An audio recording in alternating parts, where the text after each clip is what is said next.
Dans cette vidéo de BibMath, on va s'intéresser à la loi faible des grands nombres, telle qu'elle est enseignée en maths.p. La loi faible des grands nombres, c'est la formalisation d'une idée très naturelle. Lorsqu'on lance 10 fois une pièce de monnaie parfaitement équilibrée, on s'attend à obtenir dans l'idéal 5 piles. Mais, ma foi, c'est pas très étonnant si on obtient au moins 7. Si vous la lancez 100 fois maintenant, là on s'attend à obtenir environ 50 piles. Mais on serait vraiment déjà beaucoup plus étonné si on en obtenait au moins 70. Et si on la lance 1000 fois, là où on s'attend à obtenir environ 500 piles, c'est une pièce parfaitement équilibrée, on trouverait ça vraiment très étrange d'en obtenir au moins 700. Eh bien, la loi des grands nombres, c'est exactement ça. Elle nous dit que lorsqu'on réalise un grand nombre de fois une expérience, la fréquence observée de réalisation d'un événement va se rapprocher de sa probabilité théorique. Faisons un petit détour par GeoGebra pour expliquer cette loi des grands nombres. On a simulé ici le lancer d'une pièce de monnaie parfaitement équilibrée, et la courbe représente la fréquence du nombre de piles obtenues en fonction du nombre de tirages effectués. Par exemple, là, après 10 tirages, on a obtenu 2 piles et 8 faces, donc on a une fréquence de 0,2. Et on voit ici que quand on augmente le nombre de tirages, eh bien la fréquence a la tendance à se stabiliser, se rapprocher de 0,5, de se stabiliser autour de 0,5.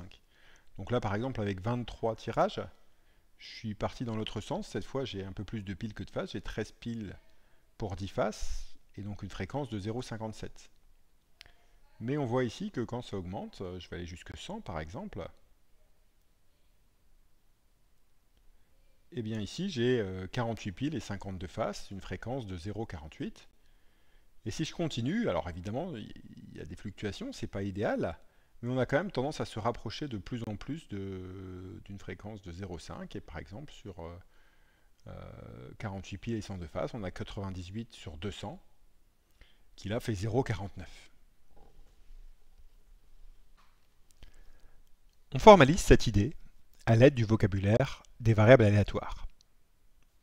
On considère xn une suite de variables aléatoires discrètes, réelles, définies sur le même espace probabilisé. On suppose que ces variables aléatoires sont 2 à 2 indépendantes, de même loi, et qu'elles appartiennent à L2. En particulier, elles admettent une espérance et une variance, et comme elles ont la même loi, en fait, elles ont la même espérance et la même variance. Alors, eh bien, si on pose M, l'espérance commune, à toutes ces variables aléatoires, et si on note Sn, la somme, x1 plus etc. plus xn, pour tout epsilon positif, la probabilité que la valeur absolue de Sn sur n moins m soit plus grande que epsilon tend vers 0 quand n tend vers plus l'infini. Alors ici, Sn sur n, c'est la moyenne observée d'une certaine quantité quand on répète une expérience aléatoire de façon indépendante.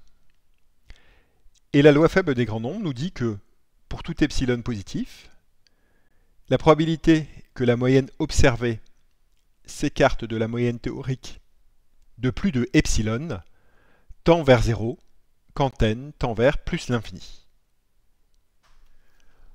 On a besoin de deux outils pour démontrer la loi faible des grands nombres. Le premier outil, c'est la classique inégalité de Bien-Aimé de Chebyshev, qui nous dit que si on prend x, une variable aléatoire qui est dans L2, donc qui admet une variance, et si on fixe epsilon positif, alors la probabilité que valeur absolue de x moins 2x est plus grand que epsilon, c'est plus petit que la variance de x divisé par epsilon au carré. Et on va avoir aussi besoin de calculer la variance d'une somme. Et ici, c'est facile quand on a des variables aléatoires qui sont 2 à 2 indépendantes.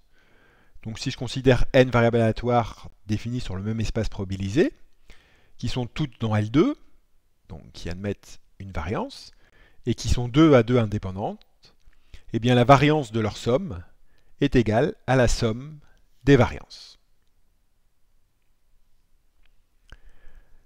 Passons à la démonstration maintenant. Donc on reprend les hypothèses, on considère Xn une suite de variables aléatoires réelles discrètes définies sur le même espace probabilisé, et on suppose que ces variables aléatoires sont 2 à 2 indépendantes, de même loi, et qu'elles appartiennent à L2. On note M leur espérance commune, V leur variance commune, on fixe epsilon positif, et on pose grand X égale à Sn sur n, c'est-à-dire x1 plus x2 plus etc. plus xn divisé par n. Alors, qu'est-ce qu'on sait? Eh bien, on sait que l'espérance est linéaire, donc l'espérance de x, eh bien, ça va être 1 sur n fois espérance de x1 plus espérance de x2 plus etc. plus espérance de xn. Donc 1 sur n fois m plus etc. plus m, et donc ça fait m. La variance de x, ensuite, eh bien, la variance d'abord de ay, c'est a carré fois la variance de y, donc on peut sortir le 1 sur n de la variance, mais il faut le mettre au carré. Et comme les variables aléatoires sont 2 à 2 indépendantes, eh bien je peux dire que la variance de x1 plus etc. plus xn, c'est la variance de x1 plus etc. plus la variance de xn. Ici, toutes ces variances sont égales, hein, et donc ici j'obtiens n fois v. Et le n ici, il se simplifie avec 1 dn qui est au dénominateur, et donc j'obtiens que la variance de x, c'est v sur n. Pour conclure maintenant, il suffit d'appliquer l'inégalité de Biennemi-Tchebychev à x. Si j'applique l'inégalité de Biennemi-Tchebychev à x, j'obtiens que la probabilité que la valeur absolue de x moins 2x est plus grand que epsilon, c'est plus petit que la variance de x sur epsilon au carré, mais la variance de x, je sais que c'est v sur n, donc j'obtiens ici à droite v sur n epsilon au carré, et bien sûr une probabilité c'est toujours positif. Maintenant, x c'est exactement Sn sur n, e de x eh bien c'est m, et bien j'ai bien que la probabilité que valeur absolue de Sn sur n moins m supérieure ou égale à epsilon, ça tend vers 0, en appliquant simplement le théorème des gendarmes. Quelques commentaires pour conclure cette vidéo. L'hypothèse d'indépendance, ici, elle est utilisée pour dire que la variance de x1 plus etc. plus xn, c'est la variance de x1 plus etc. plus la variance de l'xn. On peut y avoir une hypothèse un petit peu plus faible, pour que ce résultat soit vérifié. En fait, il suffit que les variables aléatoires soient non corrélées. C'est-à-dire que pour tout p différent de q, eh bien l'espérance de xp xq soit égale à l'espérance de xp fois l'espérance de xq. Le deuxième commentaire qu'on peut faire porte sur le nom de ce théorème. Il s'appelle loi faible des grands nombres. Alors pourquoi faible? Ça vient de la conclusion. Ce qu'on a démontré, c'est que la limite, quand n tend vers plus l'infini, de la probabilité que valeur absolue de Sn sur n moins m soit supérieure ou égale à epsilon, égale 0.